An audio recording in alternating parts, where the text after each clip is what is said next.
Saúdo a todos com a paz do Senhor. Vamos com o nosso propósito, 150 salmos em 150 dias. Neste desafio, vamos hoje meditar um pouco no Salmo 142. Não perca, logo após a leitura do Salmo, uma reflexão. Deus tem uma palavra para o seu coração. Oração no meio de grande perigo. Salmo didático de Davi. Oração que fez quando estava na caverna. Ao Senhor ergo a minha voz e clamo. Com a minha voz suplico ao Senhor. Derramo perante Ele a minha queixa. À sua presença exponho a minha tribulação. Quando dentro de mim me esmorece o espírito, conheces a minha vereda. No caminho em que ando, me ocultam armadilhas. Olha à minha direita e vê, pois não há quem me reconheça, nem lugar de refúgio, ninguém que por mim se interesse. A ti clamo, Senhor, e digo: Tu és meu refúgio, meu quinhão na terra dos viventes. Atende o meu clamor, pois me vejo muito fraco. Livra-me dos meus perseguidores, porque são mais fortes do que eu. Tira minha alma do cárcere, para que eu dê graças ao teu nome. Os justos me rodearão, quando me fizeres este bem. Louvado seja Deus, um salmo que nos traz lições maravilhosas, um salmo que nos aponta a cura, um salmo que mostra uma situação de perigo, como disse o título deste salmo, oração no meio de grande perigo. O salmo de clamor do salmista Davi expressa a sua angústia, o seu desespero. É um salmo de instrução, didático, é um salmo de ensino que serve para nós aplicarmos em nossas vidas hoje. Um salmo que vai de encontro ao coração que está se sentindo encarcerado, a alma aprisionada, a alma se sentindo depressiva. Quem sabe seja o seu caso, e eu quero trazer com experiência própria que Deus tira da caverna, que Deus tira do fundo do poço, que Deus faz maravilhas, que Deus transforma a vida, que assim como Jesus transformou a água em vinho, Ele fez com a minha vida, trazendo saúde quando eu estava esperando a morte chegar. Hoje eu sou grata pela vida todos os dias e faço questão de contar, de espalhar por onde eu chego, falar as maravilhas de Deus e buscar pessoas que estejam no fundo do poço, dizer que é possível sair, assim como eu saí, você também pode. Quem sabe você está numa situação de angústia, olhando para os lados e não vendo saída, sentindo-se desprezado, triste, mas Deus tem uma palavra para você nesta hora. O salmista começa dizendo: Ao Senhor ergo a minha voz e clamo. Com minha voz suplico ao Senhor.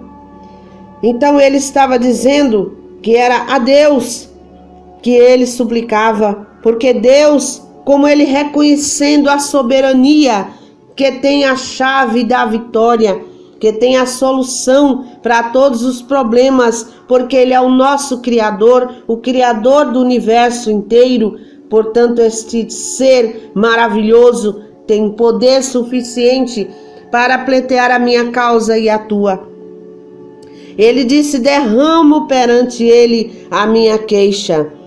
à sua presença exponho a minha tribulação. Muitas vezes nós falamos para amigos, contamos para pessoas que não podem nos ajudar, mas ele diz que era perante Deus que ele derramava a sua queixa, que ele contava a tribulação em que estava passando, o desespero. E nós contando para pessoas que às vezes pode fazer alguma coisa, mas não tem disposição para isso. Às vezes contamos para pessoas que já está tão cheia com seus problemas que não tem condições de abrir um espaço para se preocupar e se ocupar com a minha causa. Mas Deus, Ele que é soberano, Ele que é onipotente, Ele que é onipresente, onisciente, Ele está em todos os lugares, Ele conhece tudo e Ele pode tudo. É a Ele que nós devemos derramar a nossa alma. Às vezes pensamos, Deus já sabe de tudo, Ele sabe, mas Ele quer que eu e você nos derrame, clame a Ele, mostre a nossa confiança, que vivamos pela fé. Fé é saber o Deus que temos, entregar tudo a Ele com confiança, com a certeza de que Ele é fiel e justo e que vê tudo e cuida de nós individualmente. Da forma coletiva Ele vê todos, mas de forma individual Ele vê a mim e vê a você. E Ele nos ouve, e Ele nos atende, e Ele nos ajuda, nos socorre. Louvado seja Deus. E Ele diz ainda: quando dentro de mim me esmorece o espírito, porque de fato muitas vezes o nosso espírito está esmorecido pela adversidade, a ponto de não termos mais condição nem mesmo para orar, não ter disposição para orar, não ter disposição para ir buscar a Deus, para cantar um hino de louvor, para agradecer. Não vemos nada de interessante na vida, apenas desgosto, apenas desespero, apenas abandono. Mas Ele disse: conheces a minha vereda, no caminho em que ando e me ocultam armadilhas.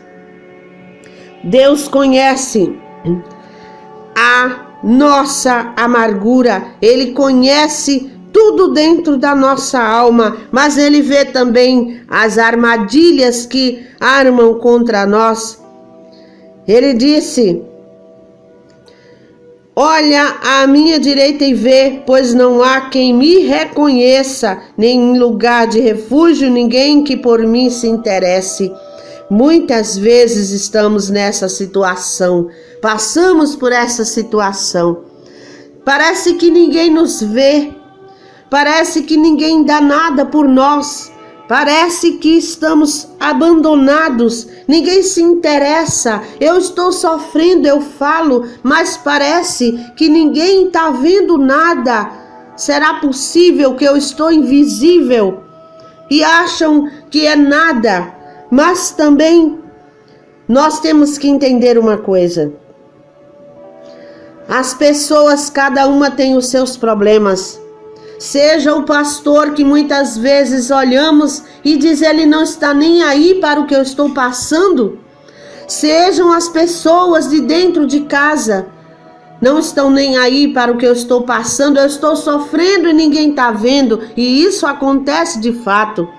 Eu já contei em outro salmo de um rapaz que era bem sucedido na vida, uma família abastada em condições financeiras. Um rapaz alegre, trabalhando na igreja, satisfeito.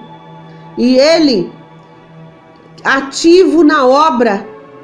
Os que estavam à sua volta achavam que com ele estava tudo bem. Porém, um belo dia, ou, para melhor dizer, um triste dia, ele tirou a sua vida. E todos ficaram perplexos, porque não havia, aparentemente, nada que fizesse aquele moço tirar a sua vida, mas dentro dele só Deus sabia. Talvez faltou a quem estava ao lado dele, porque nós precisamos ter essa consciência. Porque, como sempre gosto de lembrar, amar a Deus está atrelado em amar a mim mesma. Cuidar de mim mesma, prestar atenção ao que está acontecendo dentro de mim, mas também amar ao outro. Da mesma forma que eu tenho que amar a mim, cuidar de mim, eu tenho que prestar atenção. No mundo de corre-corre, temos sempre falado sobre isso. O mundo de corre-corre, tudo acelerado, a mídia que nos toma, que nos rouba parte do tempo. Tantas coisas para preencher o nosso tempo, mas esquecemos do nosso interior, esquecemos que o outro também pode estar precisando de uma atenção. Quantas horas se passam na frente de uma televisão, na frente de um celular, perdendo tempo, porque é um tempo perdido. Quando nós fazemos algo que não nos acrescenta, que não nos traz um proveito, ou que não beneficia a vida de alguém que está à nossa volta. Mas, como sempre gosto de falar, o corpo fala, nós nos desapercebemos, porque muitas vezes uma tristeza é normal pelas coisas que acontecem, mas em outras vezes nós temos que perceber quando essa tristeza vai se prolongando demais. Significa que estamos alimentando o motivo da tristeza. Eu gosto de falar sobre isso, porque isso acontecia comigo. Eu vivia mastigando novamente, regurgitando, ou seja, vomitando aquele sofrimento e comendo de novo, sofrendo de novo, sentindo de novo, e isso se chama ressentimento, que só faz alimentar a alma com tristeza, com angústia, com o sentimento de desprezo, de desinteresse de alguém para conosco. Esse alimentar da tristeza, de algo que aconteceu, de alimento de tragédia, como um dos salmos passados, nós vemos o Salmo 140, onde penduraram as suas harpas, lamentando o que haviam passado no cativeiro. Eles lembravam que os seus opressores pediam para eles: canta-nos uma canção de Sião, e eles diziam: como posso cantar estando eu aqui nessa condição? Mas nós deveríamos pensar que Deus, que está acima de tudo, como disse o Salmo 139, tu me sondas e me conheces, e quando me levanto, quando me assento, quando me deito, de todo tempo, toda hora, todo momento, Ele está vendo. Ele disse que Ele esquadrinha, ou seja, Ele analisa nos mínimos detalhes o nosso ser por completo. Ele conhece tudo, o pensamento, a intenção, até os pensamentos que nem damos conta, os sentimentos que não prestamos atenção, mas Ele está ali guardado. Temos que guardar a palavra de Deus. Ele disse: para onde me assentarei do teu espírito, ausentarei, para onde eu me ausentarei do teu espírito, não tem para onde se esconder, porque em todo lugar, em todo tempo está Deus. Mas Ele quer que nos voltemos para Ele. O salmista ainda disse que tu me formaste no interior, entreteceste todo o meu corpo, contaste os meus dias.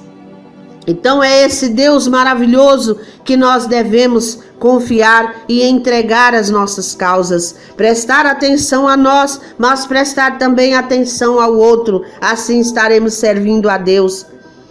E não pensar que o abandono daqueles que estão à nossa volta seja porque não temos importância para Deus ou porque não temos importância para o outro. Como já disse, cada um tem as suas causas, cada um tem o seu próprio dilema, cada um tem o seu próprio estado de caverna, estado de prisão, estado depressivo. Cada um tem problemas a lidar com eles.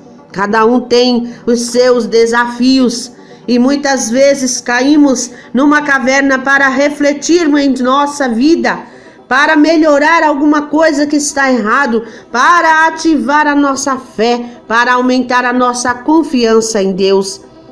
Aqui nessa caverna eu imagino que possa ter sido numa das vezes que Davi esteve na caverna, a caverna de Adulão, lá em 1 Samuel 22.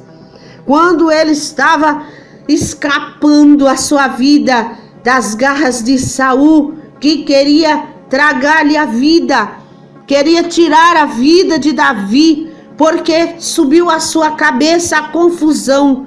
Ele ficou sabendo que Davi seria rei de Israel em seu lugar.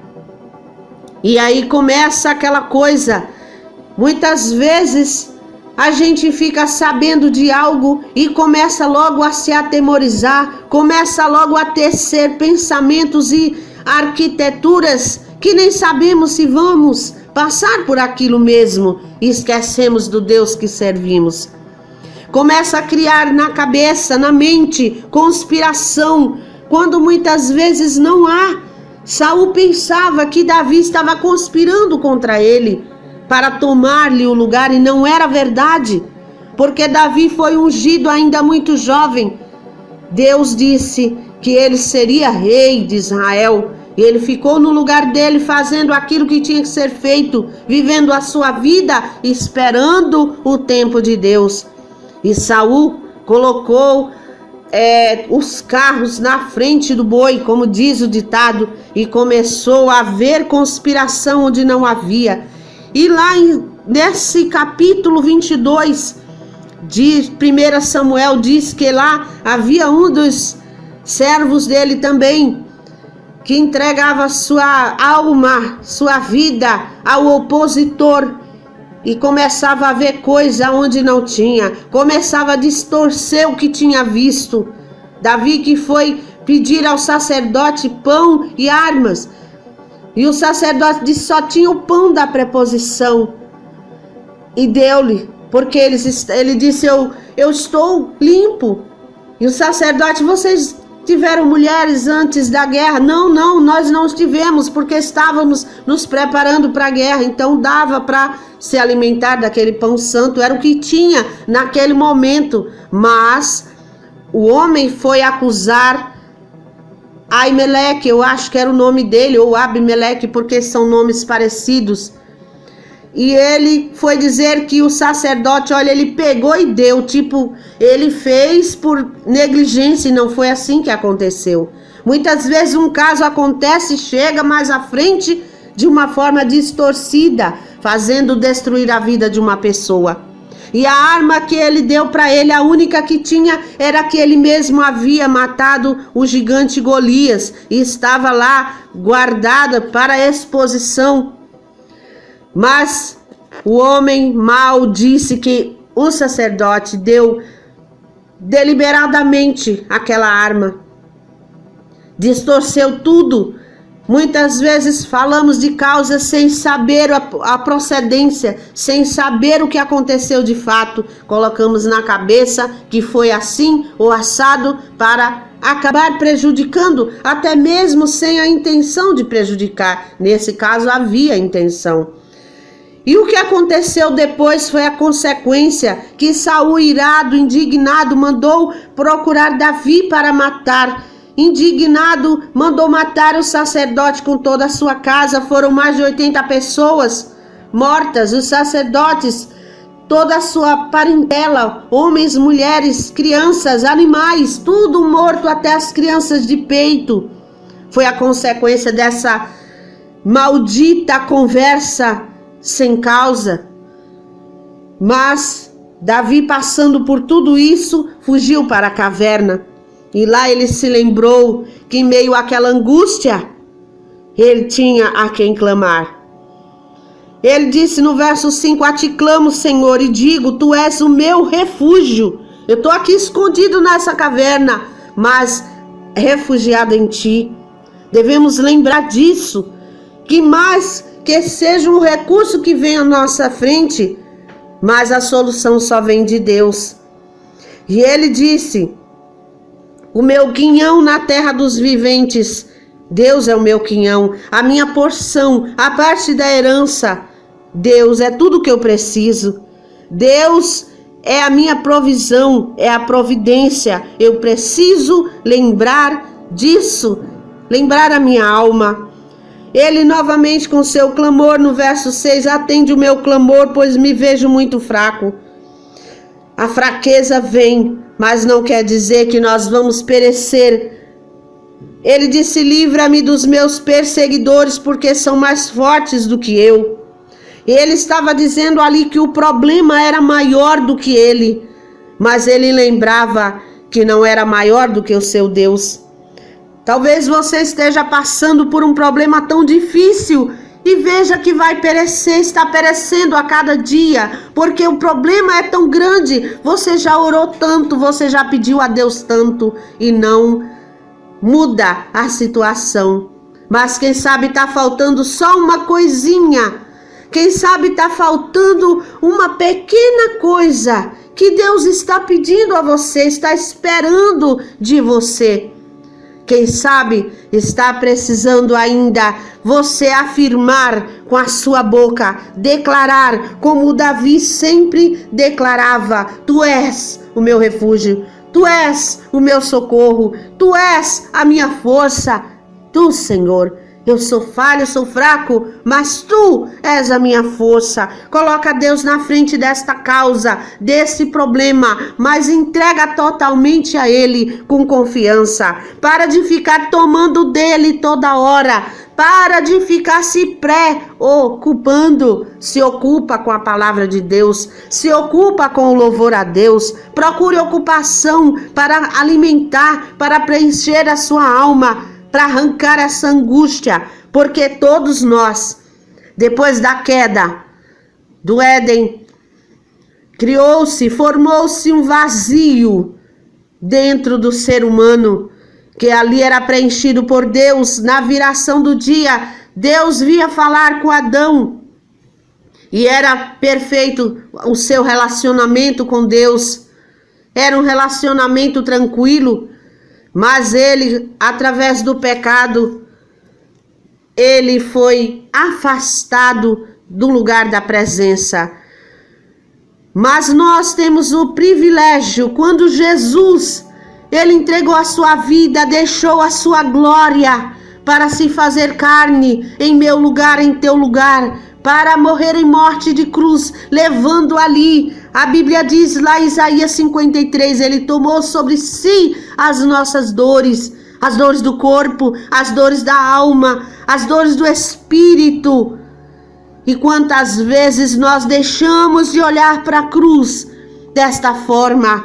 A cruz não é meramente um símbolo que alguns colocam na parede, outros no pescoço, outros tatuam no corpo, mas a cruz tem um significado maior.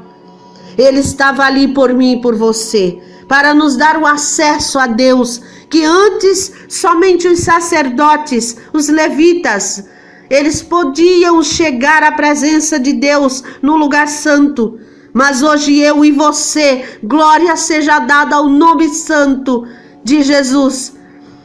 Ele abriu o acesso, ele rasgou o véu.